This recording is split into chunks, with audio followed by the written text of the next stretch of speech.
Hello po mga kabayan, mga kalingap, magandang buhay po, Analisa Reality Vlog. Ngayon po is meron lang akong gustong i-share sa inyo at pasalamatan.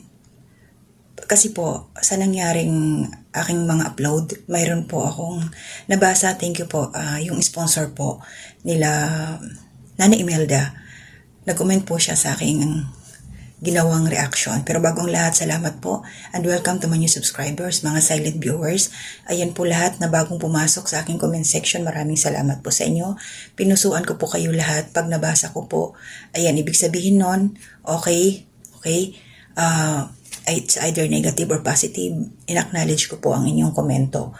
So, hindi ho ako nagkababad lang dito sa pagre-reaction. Mayroon pa akong trabaho. So, isinisingit ko lang po ito.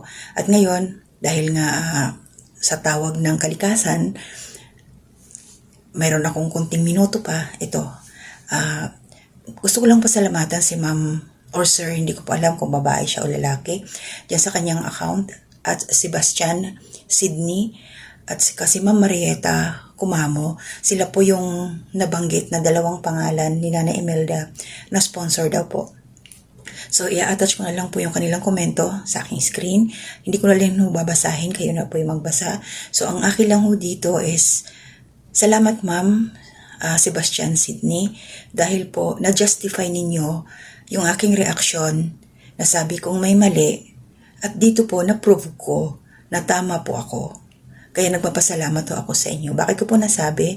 Dahil ayon nga ho sa inyo, July pa ho, ninyo ibinigay yon at naayos lang nitong December. At hindi ko na rin po uulitin ang aking mga binanggit doon sa aking reaksyon dahil ayoko pong makipag-rebuttal, kasi para sa akin, okay na ho ako sa isa o hanggang dalawa na pagsabi kung ano yung aking nasa saloobin.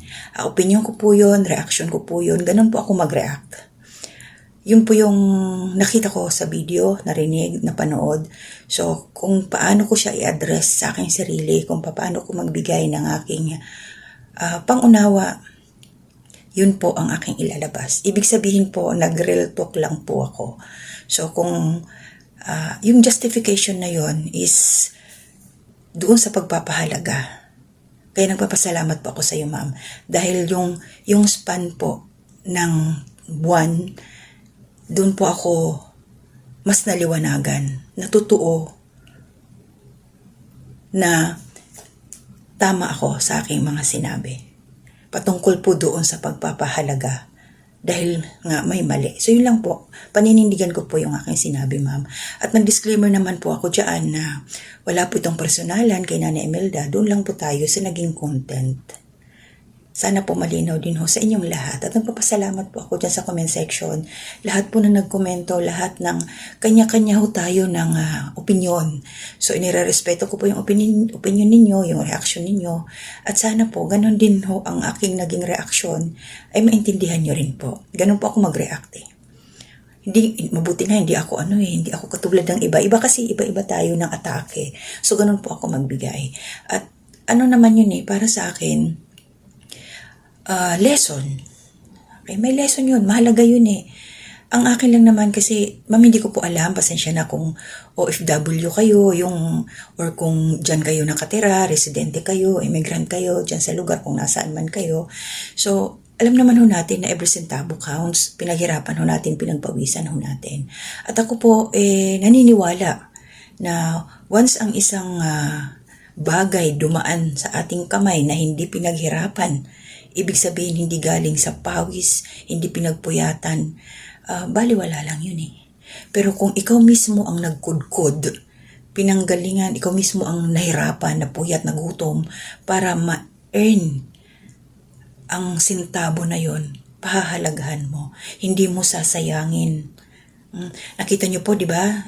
May mga kahay pang natira. Sana hindi siya mabulok kasi kawawa naman po kayo, ma'am. Pinagpawisan niyo rin yon. So, hindi natin alam kung paano niyo pinaghirapan. ang pera na inyong pinamahagi, di ba? Kaya salamat sa iyo, ma'am. More blessings pa sa iyo. Marami pa kayong matulungan. At sana po, kung sakasakali man na tutulong pa kayo doon sa mga kababayan natin na mga nangangailangan, more deserving pa ho. So yun, maraming salamat sa inyong lahat. Yun lang po ako. Kuya Bal Santos Matubang, support po natin. At Edna Vlogs, Kalingap Rag, Jack Tapi Matubang, at buong Kalingap community. Kalingap tahanan, support po natin. Hanggang dito na muna. Hanggang dito na.